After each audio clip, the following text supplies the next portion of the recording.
Welcome to the GCN Tech Clinic, where Alex and I aim to answer your bike, tech and maintenance related questions. As ever, you can submit your questions down below in the comments section using the hashtag AskGCNTech, and we'll do our best to answer as many of them as possible within the allotted time. You cost us a second there. Yeah, whatever the allotted time was. Yeah, that's a second gone. Right, Condé Stereo first. They say, should tyres blend smoothly into the rim? My front tyre is a little narrower than the rim and the back tyre is a little wider. Tyres are 28mm and the rims are Raval Rapides. So, tyre and wheel interface is something that lots of people have spoken about, and there's a few things sort of floating around on the internet as rules of thumb that should be applied. However, this doesn't apply to all wheels and tyres, does it? There's a use case, and some wheels and tyres might benefit from being slightly wider, some might benefit from being more closely matched. It's going to vary. Yes. The problem is there isn't a simple, easy answer to this question, and it depends.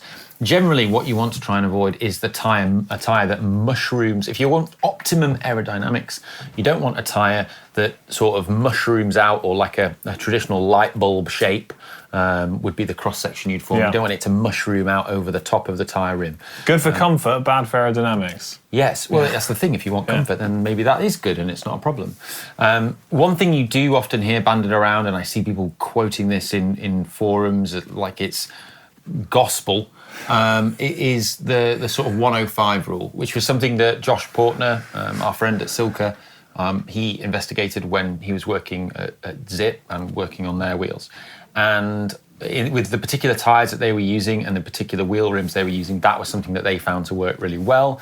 And they found it to be quite a good general rule. So the idea of that is that the sort of measured width of the tyre, once fitted to the wheel, should be 105% of the width of the wheel, the external wheel width. Yeah. And they found that was something that worked pretty well. However, wheels and tyres have advanced a lot since then and also changed. And I know from speaking to lots of different wheel brands that they say often different things, and they find actually that doesn't apply to their wheels and the tyres that they use. And so the problem is we can't give you a straight answer, but generally speaking, if it's pretty flush, it's pretty flush and it's pretty good.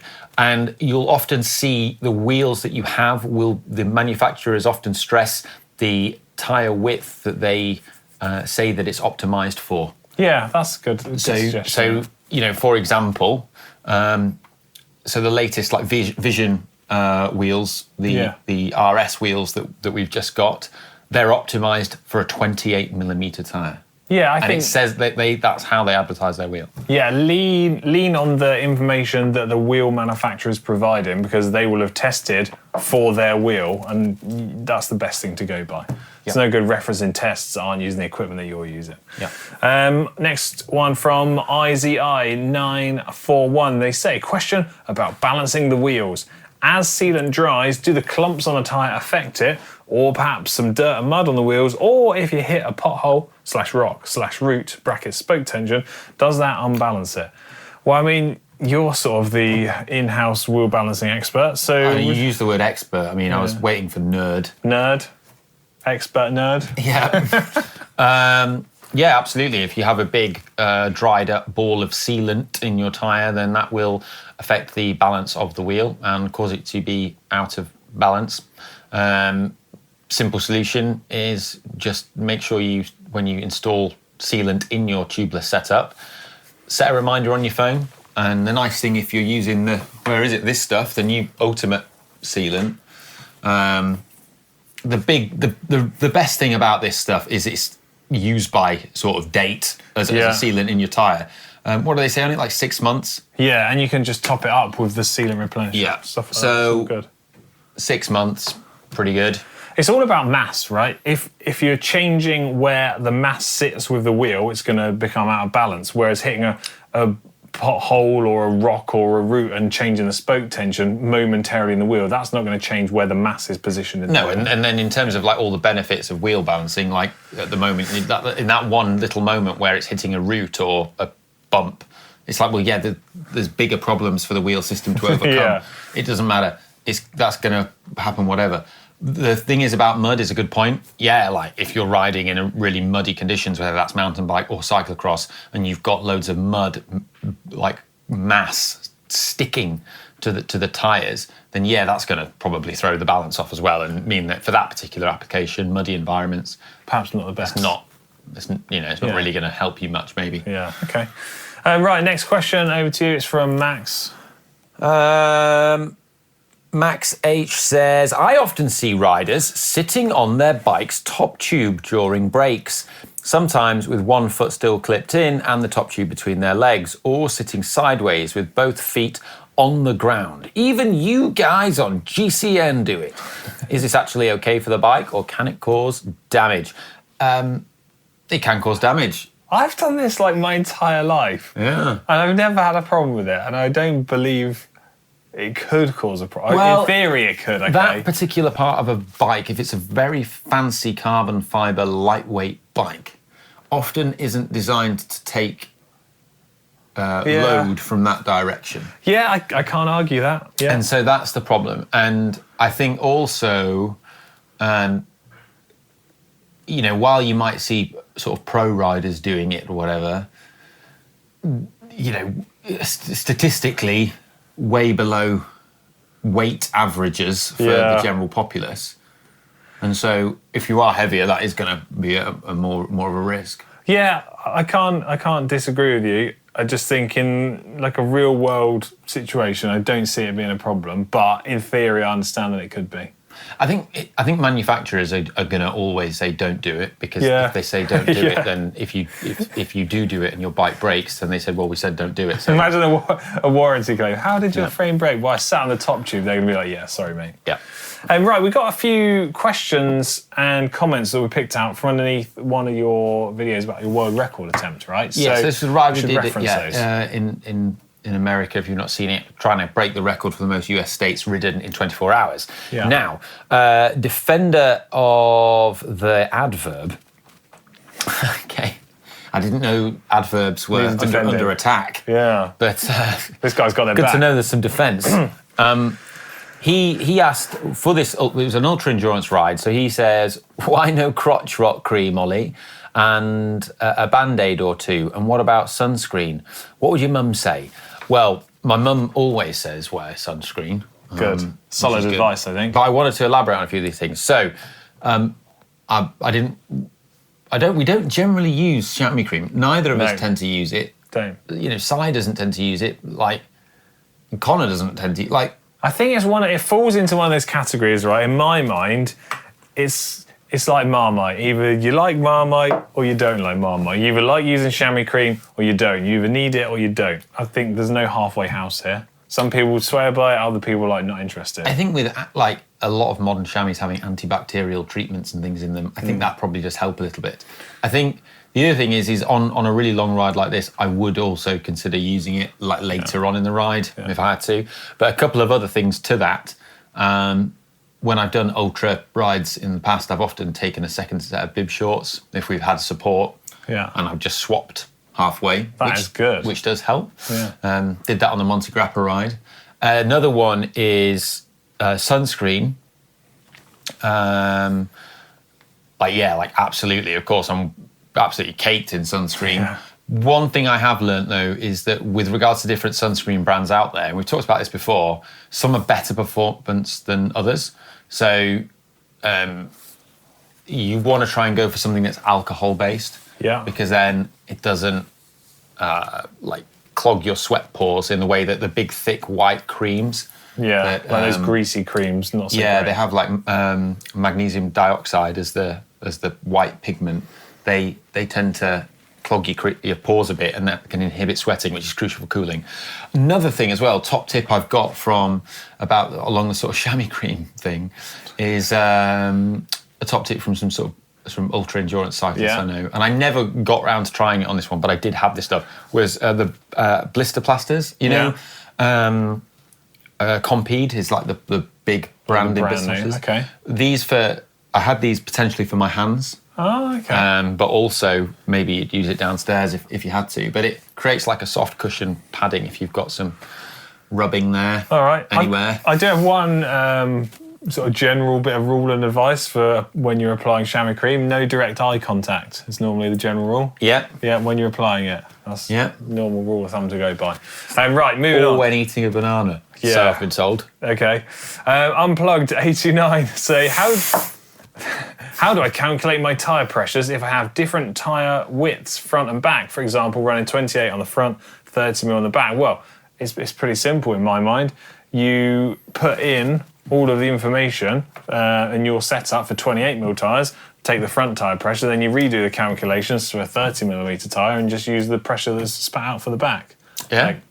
Providing your weight distribution and everything else is the same, you just got to run the calculation twice. Well, while that sounds great, Alex, Werb24 doesn't agree with you because they said, who on earth would follow the Silka guide?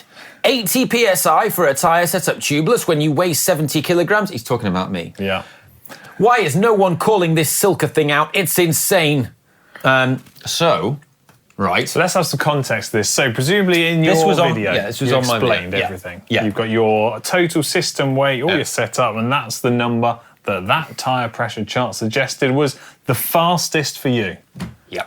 And I just... Now the other thing that I'm doing as well is I'm doing total system weight. Yeah.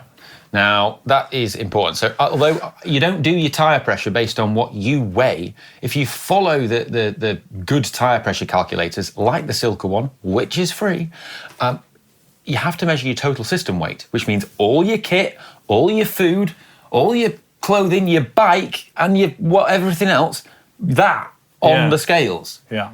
And the bike I was using was pretty heavy because it had dry bars on it. It had all mechanical spares in case I got a puncture and I didn't have the support car with me at that moment. Yeah. I got big bottles on there filled up, loads of food. I mean, I was carrying at any one time, 250 grams of carbs with me. Yeah. Then I've got a disc wheel on the back. Heavier. Yeah. Plus there's the fats of the and some surface. of the kit, like radio kit. So the system weight was quite heavy, right? Then you've got to factor in the surface as well. And the surface out there where I was riding was really good. Like those roads, apart from the fact that there was that metal grid and all that, the actual road surface in that part of the world was very smooth and very fast. Considerably better than what we often have over in Europe. Unless you're in really nice parts. Yeah. The UK, I should say. But I think it's not... Whilst on the face of it, people might think that's a high pressure, but once you start adding all this stuff in and you account for the surfaces, it starts to make a lot more sense, doesn't it? I think it's just on the face of it, people seem surprised by it, but it is what it is. Yeah. Can't question it, But really. the thing is as well, right? The proof's in the pudding. I was riding that whole event, I was riding that ultra endurance pace, and I think my average power, I had a power target that I was trying to stick to, and I was sticking to it. Mm-hmm. And my average power was only 170 watts or something. Very efficient. But I was flying. I got a couple of KOMs, and I wasn't going for KOMs. It's just it's just the All right, setup. Humble brag. No. But I'd love to say that was because I was really strong, but I wasn't. The power wasn't high. I was just really efficient. Yeah. Everything was optimized, the position, everything. But the tyre pressure, the tyres, I ride enough to know when tyres feel good, and they felt mega at that pressure. Okay, yeah. So there you go. There you go. Next question, over to you. Deschantier 9844 says, looking for content that breaks down the losses and advantages of wearing a proper cycling jacket, like a jersey and bibs and shorts versus a t-shirt, shorts and jeans, or loose-fitting clothing, and open jackets flapping in a breeze. How much does it cost you? How much more effort is it to ride in street clothes? Thanks.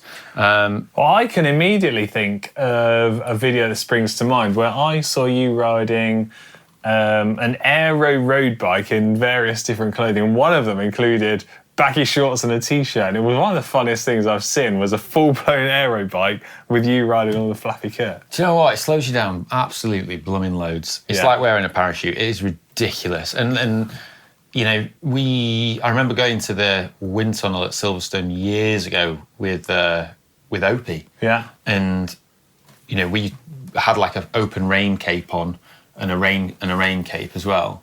And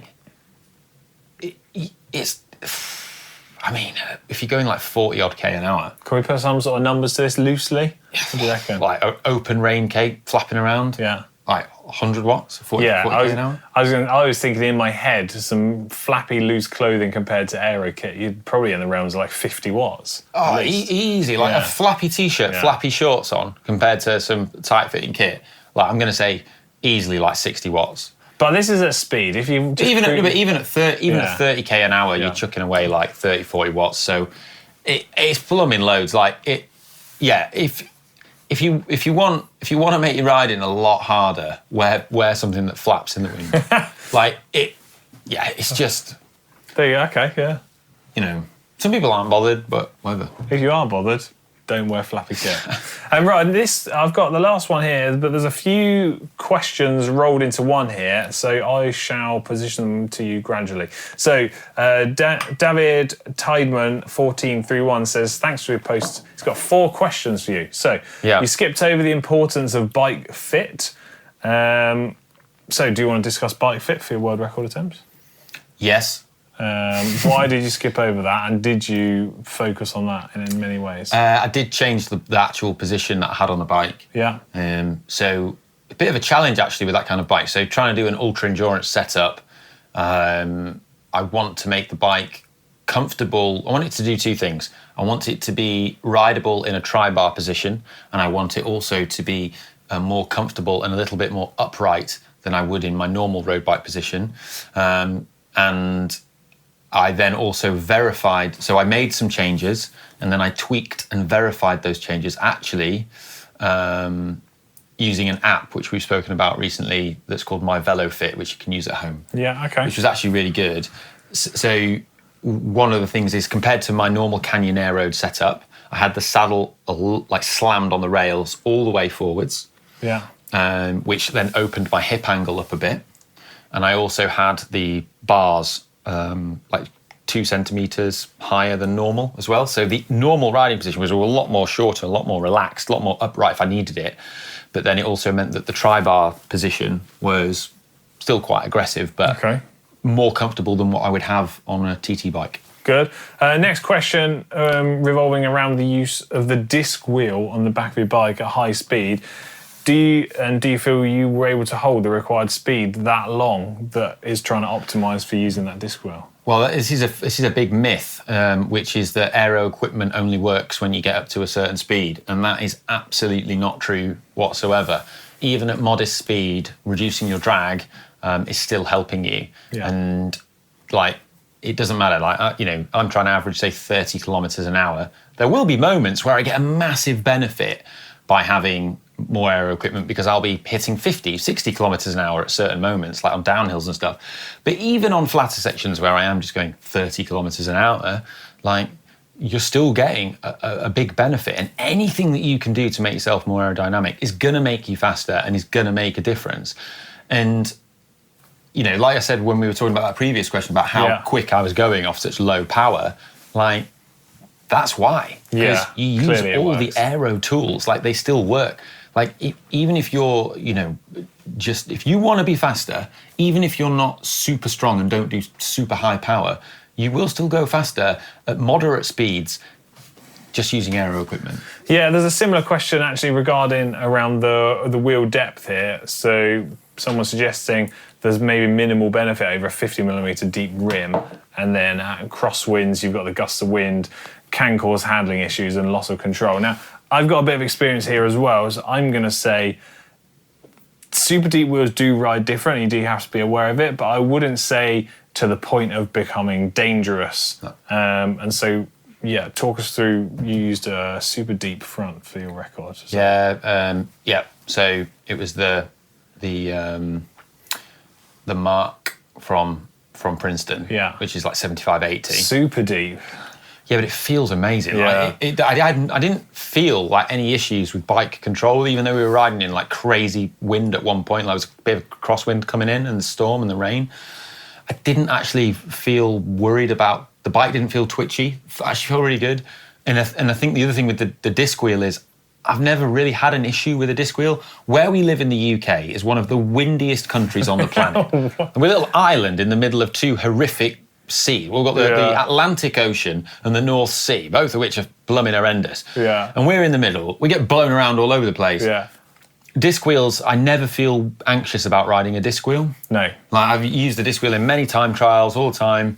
Your weight's on the disc wheel. Now, if you were a really lightweight rider, if you were 50 kilograms, you might, that difference, maybe you might get blown around a bit more.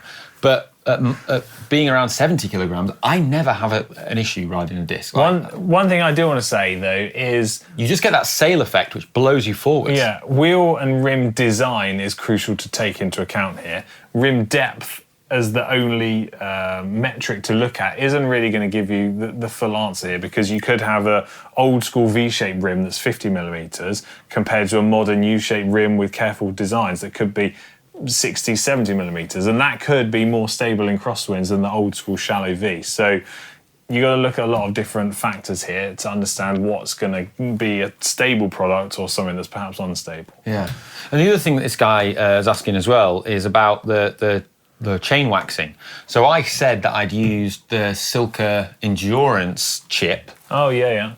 To wax my chain so that it would have like 24 hours of life, because that's sort of what it says. You mix it with the normal wax, put the endurance chip in, it extends the length. Yeah, we're covering big distances. Yeah, right. So he's then saying wax doesn't wash off in 24 hours. Most people who wax their chain properly by removing it and immersing it get thousands of kilometers riding between wax treatments.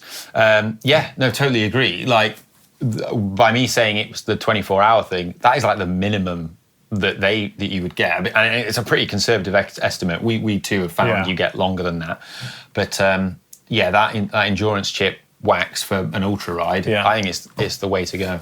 And then actually we've got one final question which will wrap this week's Tech Clinic about, and that is raising concerns about microplastics from our water bottles getting into the liquid that's inside it. So one of my mates is obsessed with this. Oh yeah? So I've done a tiniest little bit of research here, and as far as I can understand this, if you're using a plastic water bottle of any kind, there's always the risk of microplastics going into it, and it's just a case of over time that gets worse and worse and worse. I think there's obviously, of course, single-use plastic bottles, which are designed to be single-use, but a reusable water bottle, you should get a good few years out of that before being too concerned by microplastics.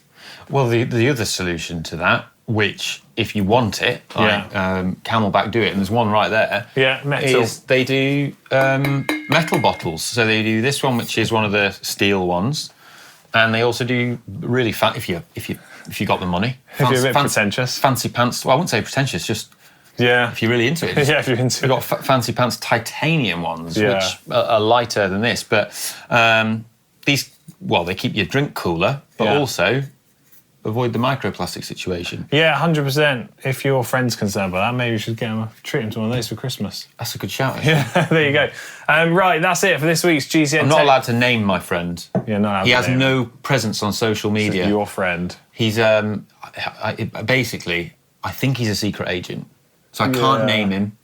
That's the most logical solution. He never lets me take photos of him. Yeah. He basically doesn't exist. It does exist, but... Okay, so we've now found out Ollie has a made-up friend, and that's going to Not made up. I think he's a secret agent. Please. Look, I say every single week, if we didn't answer your questions... There's only loads of questions about my friend that doesn't exist. Yeah, it does exist, I can't admit that I didn't. Get Ollie's friend questions in for next week. We'll answer as many of them as possible within the allotted time, as always. Right, we're out of here before Ollie talks about his friends more. Right, see you later. Bye.